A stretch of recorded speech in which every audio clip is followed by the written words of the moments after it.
No, we did not get a break. I'm over here looking like Michael J. Fox when he turns into the Teen Wolf. Let's get to some jibs. Judith, Claire, Angela, Morgan, Robert, and Brooke. That is just a few people that have been to the website recently to download old episodes. We'd like the cut of your jib. And it goes a long way to supporting the show. So if you want an old episode or the bonus episode, Tony Muncie, go to truecrimegarage.com, and it goes a long way to support the show.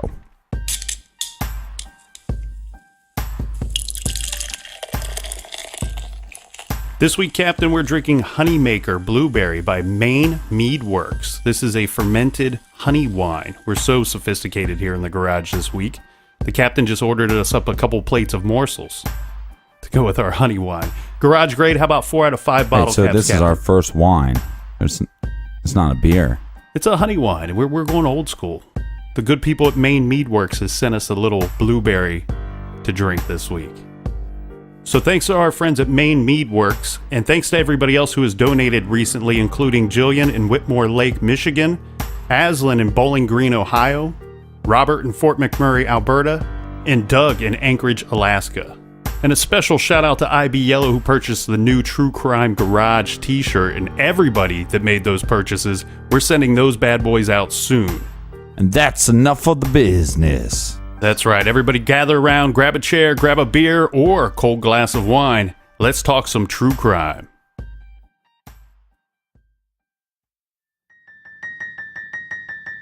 This is True Crime Garage. And this is the case of the mall murders. Man who killed, and shot to death. They were found, forced to take out money from a bank ATM and shot to death. Police have exhausted more than 1,900 leads, but still no justice. Man who killed, still no justice. Police searched across the country for the man who killed a Boca Raton woman and her daughter, but still no justice for Nancy Bochicchio's family on this, the 5th anniversary of the murders.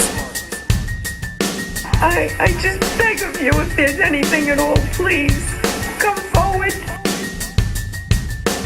But please, give my sister Joey some peace. Let them rest in heaven, because they don't have peace. How can anyone have peace when their daughter was tortured?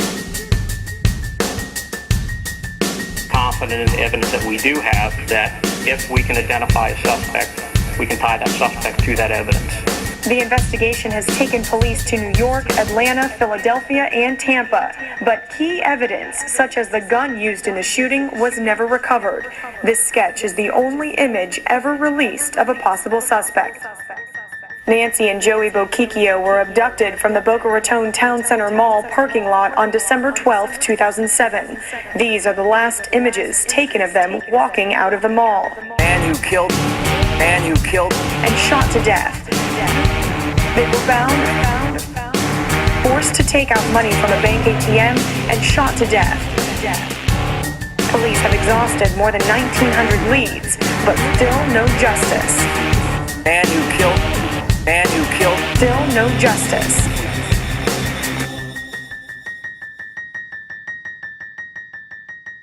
December 12th, 2007. This is Boca Raton, Florida. Now, Boca Raton, Florida is quite the wealthy, affluent neighborhood and area. Very low crime rate. And Nancy Bochicchio has taken her daughter to the mall. That's a tough name to say 3 times fast. Well, they're at the mall. They're doing some shopping. One could assume maybe even some shopping for the upcoming Christmas season and preparing for the holiday. This is broad daylight, Captain. This is around 3 o'clock in the afternoon. Mm-hmm. The two of them leave the... Normally when I go shopping. That's when the captain does all of his major purchases. Mm-hmm. So Nancy Bochicchio is leaving the mall with her daughter, Joey, who is 7 years old, around 3 o'clock in the afternoon, and they're heading out to the parking lot. They're going to go to their vehicle, and they're driving a black SUV. Mm-hmm. They go to get into the vehicle. Now, some of the details of this crime we're unaware of, but we can make some assumptions. That's every case we cover. We can make some assumptions, and we know some things that took place from what the investigators saw after the fact. At some point, Nancy must have found a man in her vehicle or just standing outside of the vehicle. Right. You know, one would assume this was going to be a simple carjacking maybe. She's driving a nice black SUV in an affluent area. Somebody's come to take her car. Well, that's not the case. The man wants inside the vehicle, and he wants to take control of the situation. He's got a gun, and he is making orders. He's calling the shots. He's going to order Nancy Bochicchio to go to a nearby ATM. This ATM is within blocks of the shopping mall. Mm-hmm. When they get to the ATM, he's going to have her withdraw $500. Now, that's going to be Nancy's ATM limit for that day. After receiving the $500, the vehicle is gone for approximately an hour. Police are able to later determine that they have eyewitnesses that would later see that vehicle matching Nancy's vehicle description return to the shopping mall parking lot within about an hour of 3 o'clock when they went on this trip.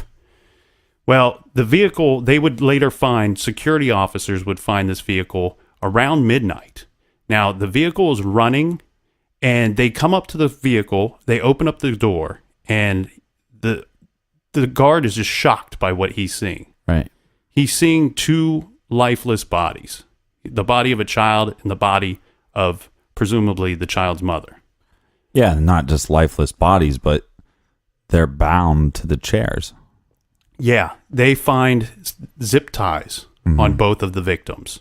They have zip tied their hands, as well as their feet, and even the woman's neck to the headrest of the back seat where she's sitting. And there's different sizes of zip ties, so either it's multiple zip ties put together, or it's just the big zip ties. The strange thing I found here is one report says that the door was open, which is odd. It's almost like somebody would have stumbled upon it earlier, or I don't know how. I mean, it could have been cracked a little bit. I don't know how this vehicle shows back up in the parking lot at 4:30 p.m. It's not discovered until almost midnight, and the door is either open or, like you said, just cracked. But wouldn't that, most cases, that's going to leave that dome light on? Yeah, but at 4 o'clock, it's light out anyways, so if you can see into the car, you can see into the car. Of course, the security guard, he calls the authorities. The authorities arrive, and they see what we just described. The two victims are bound, and they have been shot to death. And not only are they bound, but they're also wearing strange goggles. Mm-hmm. Someone has placed goggles on both of the victims, and they have blacked out the lenses of the goggles. There are some keys that they are able to figure out in this crime, okay? One of them being that the victim, the mother, or somebody inside the car, presumably the mother, had called 911. And there was no answer when the operator picked up. And they were on the phone for very short. There was no answer and a quick hang up. After that, the police, when they find the bodies in the vehicle, this is a Chrysler Aspen SUV, they find it in the parking lot at the town center, Boca Raton Town Center Mall. Both of the victims had been shot point blank.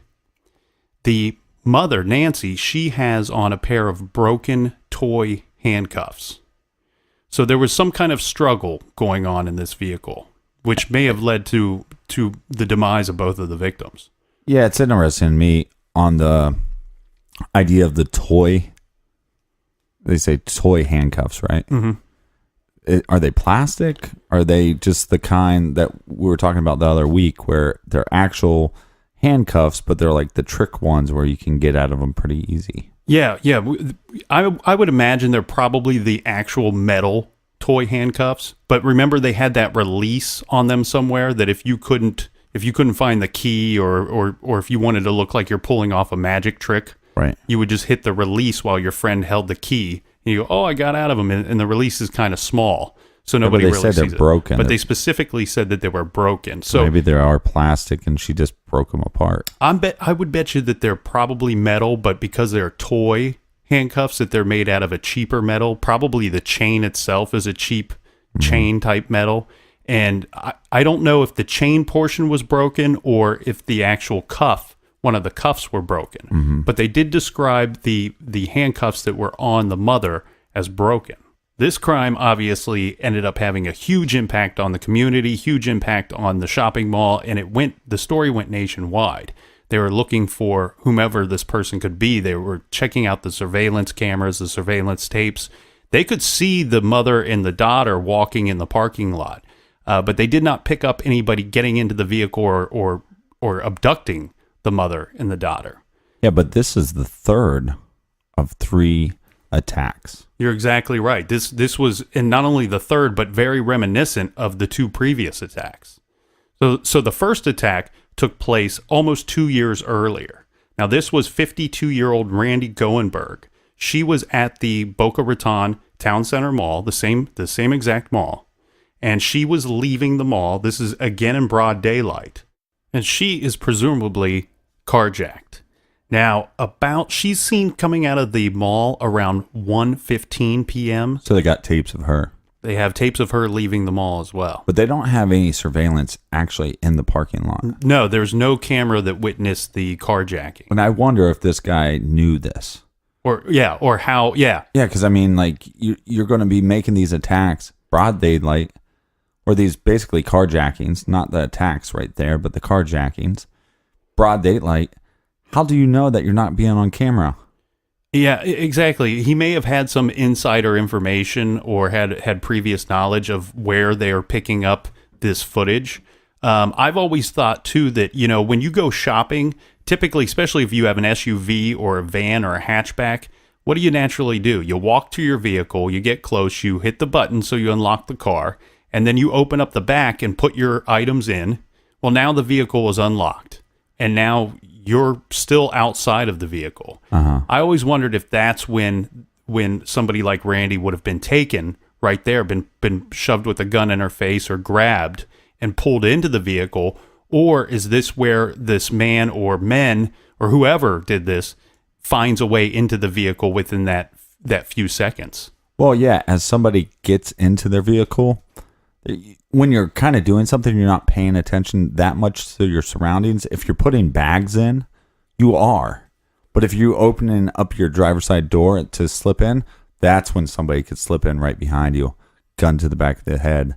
Don't make a move. And we've all heard the old urban legend or the old fear of everybody. Do you look in the back seat of your car? I do. When you we get talked in? about this on a previous episode. Or do you peek through the window, to see if there's anything in there? If that's the situation, it wouldn't really matter if you saw somebody in there or not, because we're talking about somebody that's using those few seconds to either get into your vehicle or to abduct you and pull you into the vehicle. Right, but what I'm saying is if I'm getting into my car and I see somebody in there, I'm not getting in, and that gives me enough time to get away, especially in this attack because she's just by herself. She didn't have a child with her. Approximately 30 minutes later, Randi Gorenberg is seen being pushed from her SUV, the passenger side door, and she has been shot.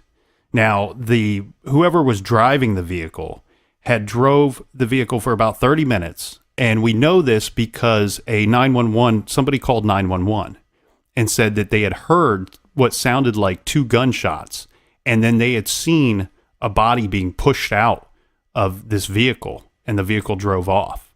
Now, the location of where Randi was pushed out of the vehicle was approximately 6 miles from the shopping mall.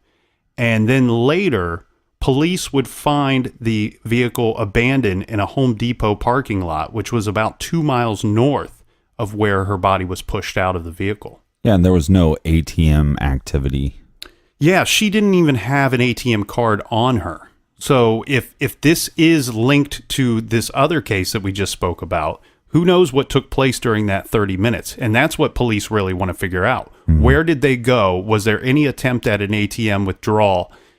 She didn't have a card on her, but well, she could have had a card on her that was taken. The perpetrator would not have known if she was telling the truth or not. So I would imagine some kind of argument ensued, trying to figure out if she's lying, if she's just protecting her money or whatever. And it probably, But she is found with a nice bracelet on, very nice diamond ring, I think a wedding ring. Yeah, they listed it as an expensive diamond ring, a diamond necklace, and a Cartier watch. which everybody knows Cartier is one of the more expensive watchmakers. So these items were not taken. But she didn't have any shoes on. They took her shoes and they took her purse. So the purse was missing, the shoes were missing. I believe she was wearing like Puma shoes, so nothing like super crazy expensive there. But for whatever reason, the shoes and purse were missing. I rocked the Pumas. But again, here, Captain, we're seeing the same area of town, same shopping mall, black SUV. Well, we're not seeing the same. This is the first one. Right. This is in comparison to the third attack. And she had a Mercedes-Benz SUV, a black one. Yeah, and you brought up a very nice car. You brought up a good question earlier when we were talking, is how do you know if she had an ATM card or not?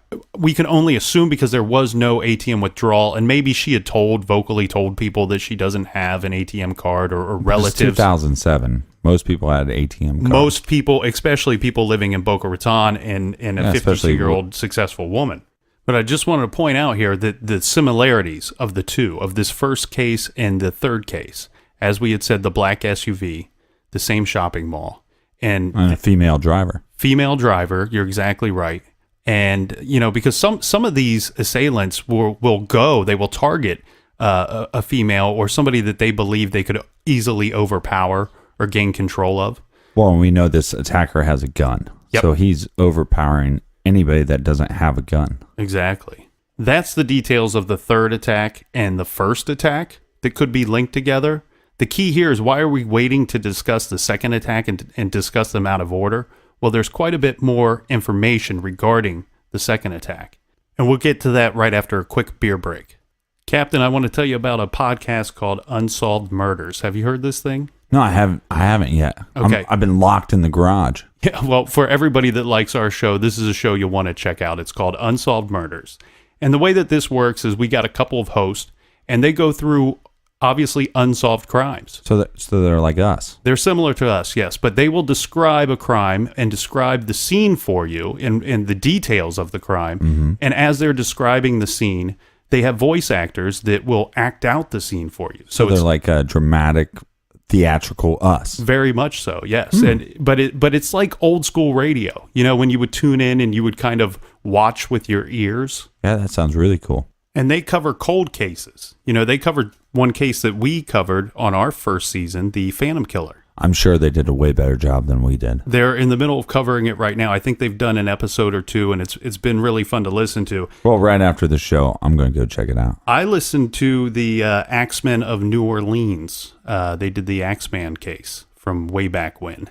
So check out Unsolved Murders. You can visit parcast.com/unsolved to start listening now. That's Parcast, parcast.com/unsolved to listen now, or visit iTunes, Google Play, Stitcher, or any of those directories that you're currently using. Search for Unsolved Murders. True crime stories to listen to now. Again, that's Unsolved Murders, true crime stories. This brings us to August 7th, 2007. Now, this is the same situation. This is the second attack in what is presumably 3 attacks in a series. And it's got some similarities here. We have a woman, we have a mother. The mother driver. And we're going to call her Jane Doe. She is leaving the town center mall with her 2-year-old son. And again, they are driving a black SUV. Mm-hmm. They walk through the parking lot. They get to their vehicle. She places her son in the back seat. She goes around to the back. She opens up the hatch and she puts the items that they purchased into the back of the vehicle. Before she can get into the driver's seat, she is confronted by a man who is now sitting in the back seat with her son. Right, he slipped in. Yeah, and he's got a gun, and he's going to start calling the shots. He tells her, "You are going to do what I tell you to do, or your son is going to die." She gets in, and now she's going to have to drive to an ATM. He has her drive to an ATM that's about a block away from the mall. But her son is 2, right? Correct. So when your son is 2, you don't open up the door, you help him in. Yeah. So she opens up the door, helps him in. He's probably not in the back seat at that moment. Right. So then she puts him in the car seat, and then when she goes back around And I just would assume that that's how he's doing it every time. I think you're exactly right. He's timing it perfectly. So, like I said before, if you're putting your bags in the car, well, you see the car. If you're opening up the hatchback or whatever, especially in an SUV, you open up the hatchback, you see the lay of the land. But when you're getting into your driver's side, you're not really paying attention. So he's just slipping in right when that happens. Yeah, and you kind of have like ample time there, right? Because you got to strap the kid in to the seat, whatever kind of seat he's going to be sitting in. Strap him in, put the purchases in the back there. So you got some time to get into this vehicle. No, what I'm saying is no, because if she puts the kid in the car seat and then goes back around and opens up the hatchback, she would be able to see the guy in the car. Or the door open too. Right. So he is timing it right when she's opening her driver's side. See what I'm saying? I see what you're saying. Or you're exactly right. I mean, unless he's ducking down. Unless he's breaking into the cars and ducking down early. Yeah. I mean, you would think she would see him crouched down there between the two seats. Right. You'd see Crouching Tiger, Hidden Dragon waiting for you. I think it's maybe more after strapping in the son and then walking towards the back that maybe he's slipping in somehow. No, because if she's in the back and opens up the hatchback, she sees him. Unless he's crouched down at this point. So now he's Crouching Tiger, Hidden Dragon. Well, we don't know how he's doing it, but he's getting into this vehicle and he's taking control of her by having control of the son and threatening the son's life. Well, the control is coming from the gun. Yeah, well, but this is a very different hostage situation than what some people will find themselves in. It's totally different because there's a kid involved. Yeah, you got a 2-year-old boy. You're not the one with the gun pointed at you. This your son's life is in your hands. You're going to do what I tell you to do because I'm in control of this situation here in the back seat. And now I'm going to make you drive to the ATM machine, which is about, like we said, about a block away. Mm-hmm. They get there. And she withdraws $600. Now, I don't know if this was multiple transactions, but we do know that an amount of $600 was withdrawn that day. Yeah, they said it's her limit, but like some people have a withdrawal limit period for the day. And then some people, pull a Fred Murray and they just go to like 10 different ATMs. Because they have a limit per ATM, per machine. It's called pulling a Fred Murray. But so maybe he thought we could go to another ATM, but the report I read was she just had a max limit. She could only withdraw from the ATM $600 a day, and that was for security reasons. Mm-hmm. Because she probably is not somebody that carries around a lot of cash. Well, and we saw with the other attack that person had a $500 limit and had met their limit as well. So in both instances, we're seeing where the killer is getting them to go to the ATM machine and withdrawing the limit. And then at some point, this is where things are going to change. This is where his MO is going to change from now I've got the money to what do I do with these witnesses. So after he gets the money, he places her in the back seat, the mother. And at this point, he's using those zip ties that we had talked about. And he is binding her hands, binding the legs. And he puts like sunglasses that he's put some kind of duct tape or some kind of tape, dark tape on the lenses so she cannot see out of these sunglasses. At some point, he would go and he would change these sunglasses to the black goggles that we had seen in the other crime that were blacked out as well. Now, I don't know if this is because he doesn't want to see the victim's eyes, or if he doesn't want them looking at him. I'm not really certain. At this point, she probably would have a little bit of both. It's probably, she would have seen him by this point, obviously, but now she can't see. And hopefully, maybe he's wondering that the amount of terror that's going on and only seeing him for a brief period of time might make him less memorable to her. The entire time, the mother is trying to identify with the attacker, with the abductor, and really humanize herself and her son, explaining, how old her son is. He's only 2 years old, and how much he means to her, and how they have family and they have loved ones. She's reminding them of that they are people, that they are innocent people, and that, really kind of humanizing themselves in his mind and making it harder for him to victimize them. She might be doing this consciously or subconsciously. Yeah, it could just be an instinct or a quick panic. reaction. Yeah. Yeah. Yeah, but for whatever reason, it may have worked. Because at some point, she says that he had told her, yes, I can see that you got a good boy here. You got a good son. And he would return the vehicle about an hour or so later to the town center parking lot. And at this point, she is allowed to use her phone to call her husband. Now, she's given very specific instructions on what she's allowed to say and how she's allowed to communicate what has just taken place. And she's to her bound husband. at this point. Yeah, she, just like we had seen with the other victims, her hands are tied, feet are tied with these black zip ties, and her neck has been zip tied to the headrest of the back seat. And so she does call her husband, and she explains that, you need to come get us. We're locked in our vehicle. And he flees the area.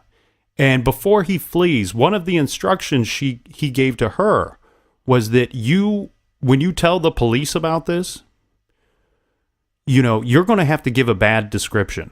You cannot tell them what you saw. You cannot tell them what I said. Mm-hmm. And he tells her that you're going to say what happened is that I got carjacked by a short, chubby black guy. And that's not what this guy looks like. He's tall, kind of skinny, Caucasian, possibly Hispanic. Yeah, and we should really commend her how brave she is, because she's been terrified from ever since this day. She's been horrified that something's going to happen to her or happen to her son. He explained to her before he left the vehicle. He said, "I know who you are." Right.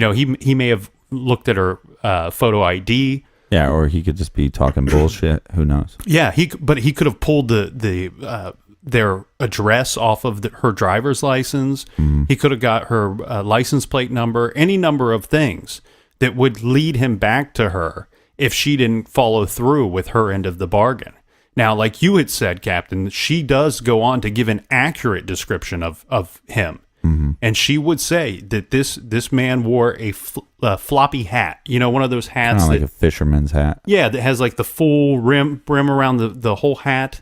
Yeah. And he's wearing sunglasses. He appears to be Caucasian, maybe Hispanic. And he has a handgun. And that he had had brown curly hair and like approximately a 5-inch ponytail in the back. So he's rocking the ponytail. Rocking the party in the back with the floppy hat. Right. Old floppy hat Jack. Well, she gives this description, and this is the composite drawing goes out to all the media, all the media outlets. And the police, since 2007, since this have taken place, they still do not know who this guy is.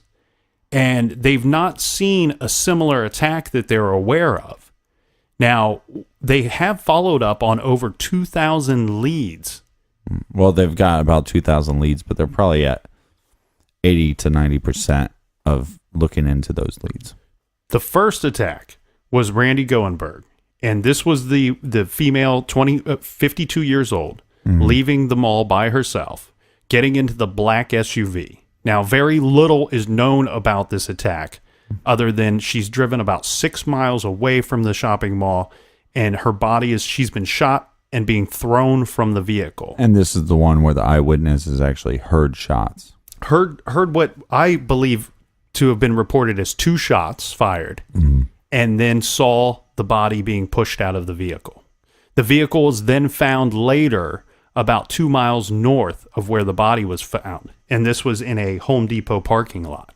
And again, we have no surveillance of the attacker in the shopping mall parking lot or the Home Depot parking lot. The second attack is the Jane Doe with her 2-year-old son that was abducted in their black SUV, leaving the town center mall, driven to an ATM very close to the shopping mall. They withdraw that $600, which is their limit for the day. And then the mother starts pleading her case and really humanizing herself and her son to the attacker. And for whatever reason, he decides to let them go. But before he does that, he's bound them, terrorized them, put them in the black goggles, and he said, what you are going to tell your husband, this is what you're going to tell police. You know, this is a person that likes to be in control of the entire situation. And I think that that's why you see him using a child as part of the abduction. Makes it a little easier. Easy to control the adult. And then in the third attack, this is the attack that took place in December of 2007. This is the one that we don't have as many details about because we don't have any witnesses left to tell us about the attacker. But it's so similar. It's the same shopping mall. It's in broad daylight, just like the other two attacks. Right. And it's black SUV, abducted with the child, driven around. They go to the ATM. They take out the $500. That's the daily limit. And then something takes place. You know, we know that there was the 911 call.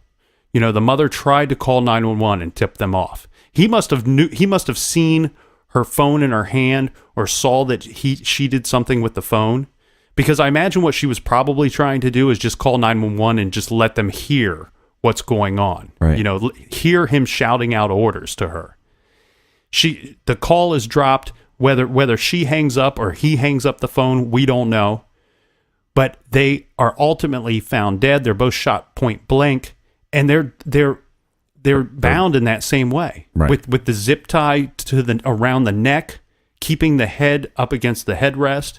They have the broken handcuffs here.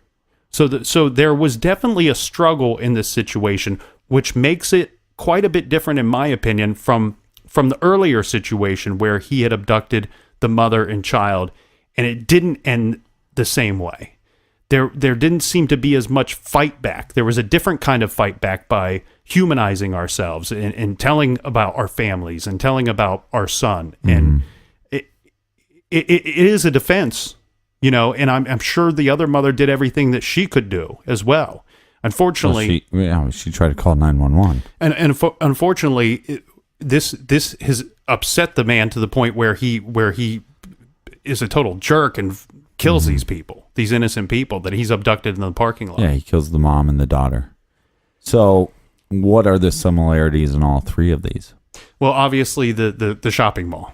And this all took place within a 2-year time period. So we're not talking about, you know, an extended time period. All right, so we got 2 years. We got female driver.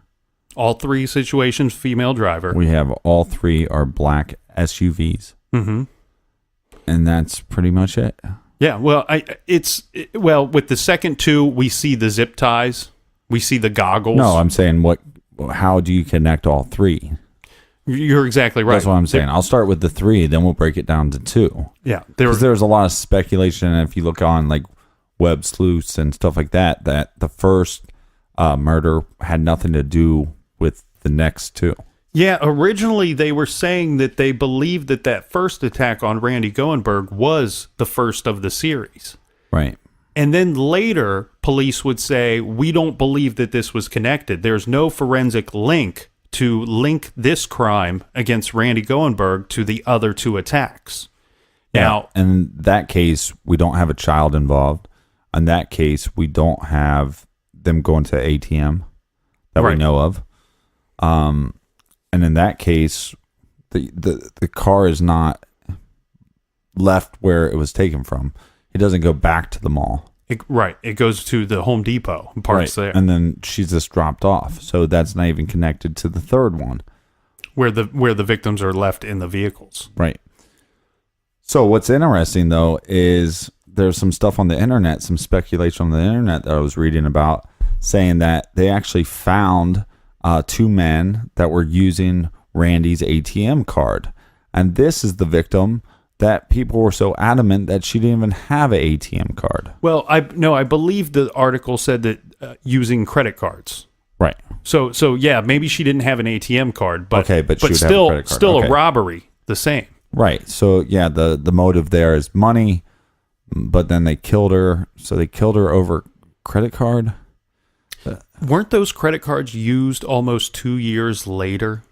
that they had traced them to some place in Massachusetts, I believe. Yeah, it's like Massachusetts, Connecticut area. And they said that there were 2 unidentified men who were using the credit cards that were in the name of Randi Gorenberg. Right. So I guess they got these 2 individuals on video, but nobody's have been ever able to identify them. Correct. I'm guessing that they're just not from that area, and it was just a trip, and then we're going to use these cards, and then we're going to head out of town. That they were down there for whatever reason and thought they would rob somebody to...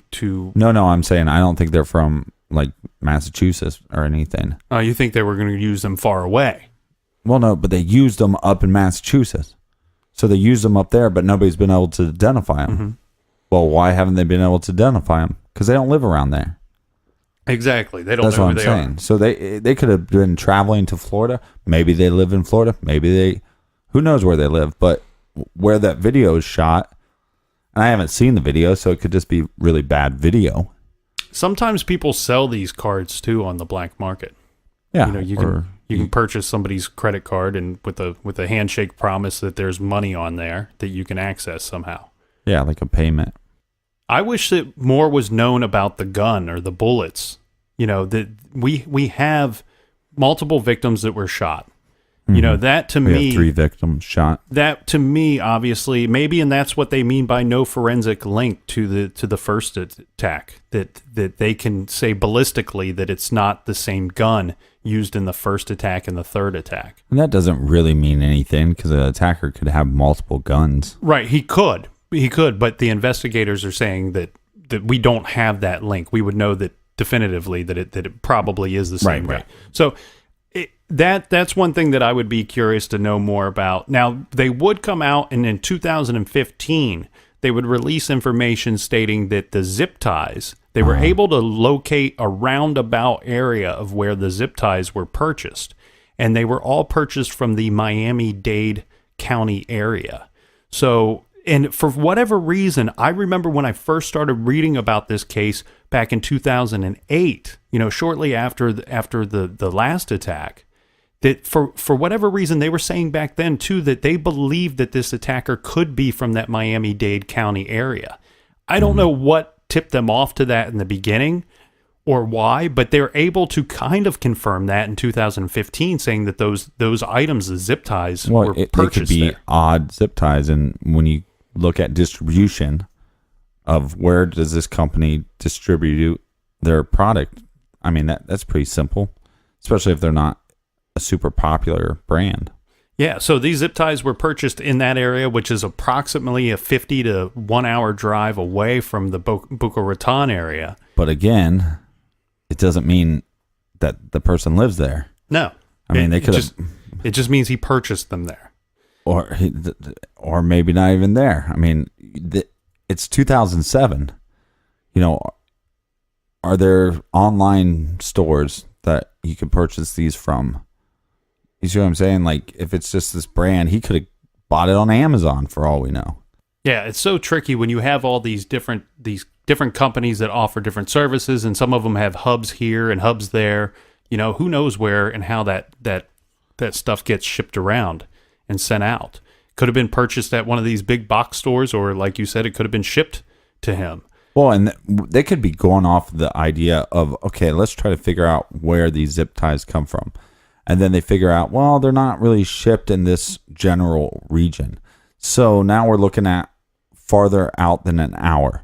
And then they go to about an hour and a half away and they go, okay, well, here's a store that sells them. So, but that, again, like I said, doesn't mean anything because this guy could be living in California and for some reason just order that same brand online. And that's going to be trickier now because how many cases have you heard that they start finding these little leads and finding these little bit of nuggets based on products that they bought? Well, and this case went national, not only because of the gruesomeness of the crime itself, right, but also because now we're seeing some kind of a link to the Miami-Dade County area, which is a larger county just south of that Boca Raton area, right, and. You know, we had talked about the credit cards being used up in the New England area. And so, I mean, this is a case that's expanded county lines and it's crossed state lines as well. Well, the first case, let's go back to the first case real quick. The first case to me, I don't know that we can say either way if it's connected or not connected to the other two. I think there's enough similarities for me anyway that I want to connect them, that I hope that there's only one person out there this terrible doing this kind of thing. I guess, but the first case does somewhat look like a hit almost, where yeah, it does. Where this woman was singled out, where maybe whoever took her out knew her, and that maybe just took the purse and the shoes as a something to cover the crime or to make it more confusing. I believe she was originally from New York, so when I saw that these cards were used in Massachusetts, to me it's like, well, then maybe it's somebody coming down, and then there's a hit for some reason. And what would the motive be? Because that's the case where the ring is still found on her, bracelet, the necklace, Cartier watch. It doesn't seem. Doesn't seem like a robbery. No, but then if there's these credit cards that were taken, then what's that all about? But there was no purse found, so maybe they just took that as evidence. So maybe it would take longer for the police to identify her. But then they have, I don't know. But then they have the car, so... No, it definitely makes it more confusing. And actually, I got to believe that in a hit-type situation, if she was... and I'm not talking about a mafia hit. I'm talking about somebody that believes, for whatever reason, that their killing of her is justified. Mm-hmm. That this is somebody that they have been wronged by, or whatever reason, they're settling a score or whatever. That whoever killed Randi Gorenberg, if it was a hit-type situation... I don't believe that they would use those credit cards. They would be too close to the victim and too easily identified. Right. I think it might just be happenstance. Who knows? I mean, Ted Bundy used to drive down the road and throw belongings out of his victims just out of the vehicle window as he's driving. Just roll down the window and throw them out piece by piece. And who knows who picks them up after that? Right. So they could have thrown the purse out, or when they parked the car at the Home Depot, it could have been stolen out of the car. Exactly. Yeah. You see an abandoned car there? Somebody could have taken the purse. Right. Maybe the shoes were already off for whatever reason in the car. I mean, the police really want to figure out what happened in that 30 minutes because there is no ATM visit as far as they're aware of. What took place during that 30 minutes? They believe that if they had a better idea of where that vehicle went during that time, that they would have an idea of who did this, who perpetrated this crime. The second two cases those are definitely linked. We can say that because of the zip ties. There's too many. Well, yeah, the zip ties, the goggles. There's too many similarities. And well, let's go over them. So we got the black SUV. We have the female driver. We have the with child. With child. There is a difference there. There's one female child, one. Both are smaller children too. But, one is 7, one is 2, younger children. And, still at the mall. And both of them go to the ATM. Both are bound. Their necks are bound. Taking place in broad daylight. Mm-hmm. And we know that a gun was used in both of these situations as well. We have the black zip ties. And then we have the situation with the handcuffs. There's no mention of those in the case where the victims survived. So... We also have a composite drawing of this criminal. Right. We the Caucasian, maybe Hispanic man with the floppy hat and the sunglasses and the brown curly hair, ponytail, and a 5-inch, 6-inch ponytail. One thing that I think here, Captain, is I think that we're seeing somebody that really has put a lot of time and effort into not being ID'd. That is really worried about putting on a disguise. Now, but their disguise can't be so blatant because they have to lurk around in these parking lots in broad daylight, right? Mm-hmm. So they can't put on a big spectacle with this disguise. But he's got the hat, he's got the sunglasses. It's Florida, so you think that you're wearing a big hat and you're wearing sunglasses to protect yourself from the sun. And that hat and sunglasses look, that's similar to what most of the landscapers wear down there, which you would see, in parks and shopping malls. You would see them tending to the grounds of those areas. I wonder, too, because you have those hats with the fake ponytail. That's what I was getting at. Like, well, because maybe I'm going to wear this goofy hat and I want people to see the ponytail. So then when I don't have a ponytail. Yeah. If you're really worried about being identified, wouldn't you just tuck that ponytail up inside the floppy hat? But he leaves it hanging out. Like you said, this could be a fake ponytail to throw people off. His freak flag fly, Exactly. What do we got that's different in the cases here, Captain? Obviously, we talked about the differences from the first case compared to the second and third, but the differences between the second and third, there's so many similarities, but obviously we have a situation where two people survive, and then later there's an attack and two people don't survive. Mm-hmm. Now, obviously, we have, Now, it could be as simple as he told this lady not to say, and if his motive is just money, well, I got the money, I let them go. But now she's reporting my actual identity to the cops, and now that's going on to the news. So if it's going on the news, now I got to be a little more careful. I can't leave a trace. And then he kills the third attack. In the third case, yes. Right. And that's what I think we see here. You and I had discussed, was there any kind of psychological thing between there being a mother with a son or a mother with a daughter? I don't think so. I think there was psychological things being involved there, but it was just that she humanized herself and humanized the son and really, really drove that point home to the point where he even kind of agrees with her at some point.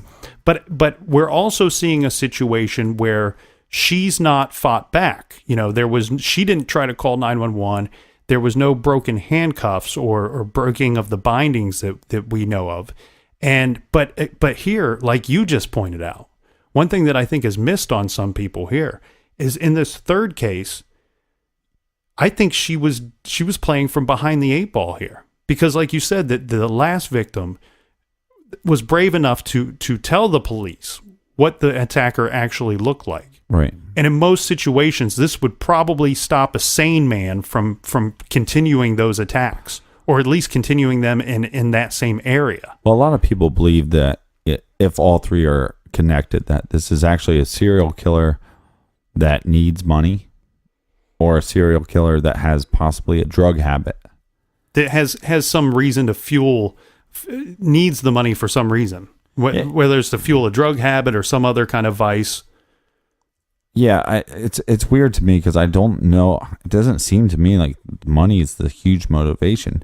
You're gonna kill people over $500, $600. I mean, you could get more money if you rob a gas station or something. Yeah, I agree with you. But if you separate the first crime from the other two, mm-hmm. if we go out on a limb here and say that this person didn't do the first crime, right, then it seems a little more likely the way that this thing played out to me, because you have the bad situation of being, if you're the perpetrator, now you've been identified, well, not identified, but your description has gone out. And now you've attacked these other people, and this person is fighting back, and you're unable to control the situation. We don't know that maybe that first victim wasn't shot entirely on purpose. And maybe the second victim was killed just to cover up, just so that there was no witnesses to the first murder. Yeah, well, maybe. And we've never seen these attacks in this area again. I believe in the second case, the boy, one being two, played a big factor in this. Okay. I think the boy being just younger in general, the daughter in the third case was 7, and yeah, still young. But I do think it played a part. One, it being a boy, the baby being a boy, and being 2. I think that played a part. It also played a part, I think, depending on what she said to him, I think that played a part as well. Of course. And I think it's the simple fact that he felt like he was able to control the situation with the Jane Doe and her son? That there didn't seem to be a fight back? He's a male attacker, so of course he's going to identify with the child, the 2-year-old boy, more so than the 7-year-old girl. Possibly. And he, a lot of people just go, well, he's picking female drivers just so he can control them. I don't think that's necessarily true either, because you have a gun. You can control anybody. Is it more likely that you're going to be able to control a single female with a child? Yes, possibly, right? But you have a gun. It's not like you're doing this with a knife or doing it with bare knuckles. So you could control a man just as easy. You could, but we are seeing a behavior here of somebody that wants to control the situation and make the robbery as easy as possible. There could be some link where he has some hatred towards women. Oh, very much so. Definitely. I mean, you can't pull that trigger without having that in you. Right. And furthermore, does he watch these people as they exit their vehicle and go into the shopping mall to make sure that it's a woman with a small child? Or is he just walking around looking for a car seat? We don't know the MO as far as that part goes. We can't see him walking around in the parking lot, getting into the vehicle. But I've always wondered, and I bet you he's scouting the parking lot. He's looking for... It would make way more sense. He's looking for an expensive vehicle, and maybe he's determined that it needs to be an SUV for some reason. Maybe it gives him a little more room if he needs to move around in the vehicle to do things, to tie people up. Maybe it has to do with that hatch in the back where people seem to naturally put their belongings when they return to the vehicle. But yeah, I think that he's probably watching the parking lot ahead of time, and he's probably picking out these victims, potential victims, before they even go into the shopping mall. Now, there was another case that happened in this area a few years ago, but it was way different. But it was the same situation where somebody was kind of stalking their prey, and he followed the people home. He ended up killing the grandfather of a lady, but it's not connected. But same area, same everything. And they probably thought that it could be connected in the beginning. Right. But it would be different because there was no carjacking. It'd be following them home. Was there a robbery? Oh, well, once I saw that or read that it wasn't linked, I didn't dive into it too much, but it didn't match the description of our suspect anyways. I think this person has probably moved away from the area. Or was a traveler to begin with. Yeah. There's a reason why these attacks haven't occurred since in the same style. He may have just simply moved on to a different form of robbery, moved on to a different disguise in a different area, not using shopping malls as his hunting ground. It just seems like such a weird thing if this is your way of robbing people. Well, and like you said, it's for $500 or $600, and it seems to me, even though he's taken a lot of precautions, it seems to me to be very high risk. It's broad daylight. He's in a parking lot. He could be seen by multiple people. He could be seen on camera. Yeah, unless he has some kind of foresight or knows ahead of time that he can't be seen at that angle or in that portion of the parking lot. But you're right. It's high risk. Broad daylight, could be seen on camera in the parking lot, could be seen on camera at the ATM machines, and then leaves some people alive, which already takes the high risk situation and gives an ID to him.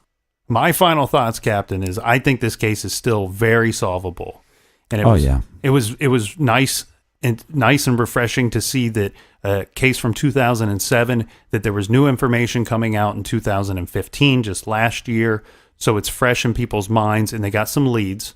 Well, and the 7-year-old victim on the third case, her name was Joey, and they have a picture of her. The detectives do. The detectives that were working on these cases, they had daughters around the same age.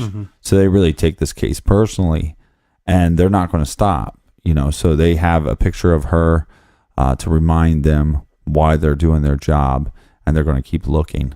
Yeah, they said that this case is personal and that they've followed up on over 2,000 leads as of this date, and that they might just need one more. They might just need one more lead, and they're going to follow up on all the leads until they solve this case. I think we're going to see something happen with this thing. I think we're going to see it break. Keep in mind, they have some forensics. You know, they obviously have something here because they're saying that they have things that might not link the first case to the second and third. So they have some forensics here.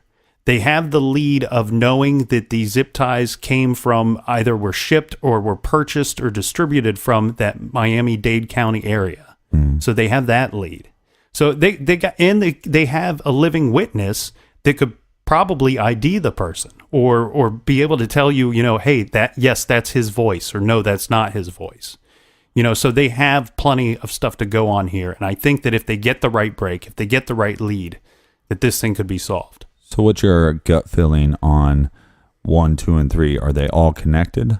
Well, gut feeling, obviously 2 and 3 definitely 100% connected. The first one is a tough one to me. It feels more like a hit. It feels more like a quick abduction with somebody trying to get rid of somebody that they possibly knew. The other thing there, though, was that just somebody honing their skills that didn't really know what they were doing in the first situation, and it got out of hand real quick, and he couldn't control the situation, and basically developing the idea. Yeah, and so I come up with this idea that I'm going to rob people, or I'm going to carjack them at the mall. I'm going to take them to the ATM machine. I'm going to get quick money. Then I'm going to drop them back off. There might not be killing involved at all, but now you're 6 miles away after you carjack this lady, and she doesn't have an ATM card. So, okay, what the heck do I do now? I panic. I shoot her, throw her out, dump the car. When I go back the next time, I don't want to go through that whole killing thing again. I let them go. And then the third one possibly gets out of hand again. Either way, it's all sad. My gut feeling is that they're all connected. I could see a strong argument for that. But if the detectives are saying that there's no forensic link, then they probably have something that I just don't know. So it's something that they've not made public. Hopefully, Captain, the police and the investigators get that lead that they're waiting for, that they're hoping and praying for, that they get that lead soon. And we hope to hear that break that we're wanting in this case. And if we hear anything, we'll update you soon. Yeah, it's a sad case for sure. Recommended reading for this week.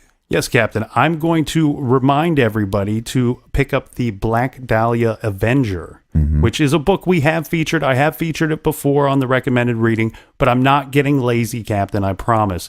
It's just because we've had lots of fans, lots of listeners say, you've got to cover the Black Dahlia, and we plan to cover that. It's going to be one of the cases we cover in season 3. We got something we're working on right now. Yeah, it's going to be very good.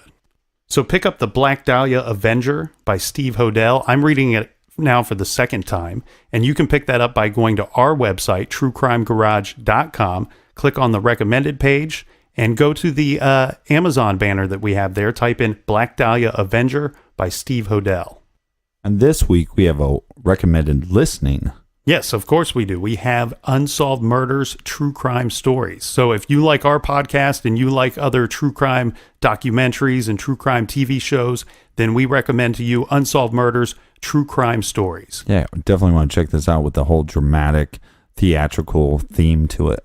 And you can listen now on your favorite podcast directory or by visiting parcast.com/unsolved. That's Parcast, which is spelled PARCAST.com/unsolved. And for everything true crime, you can check us out at True Crime Garage.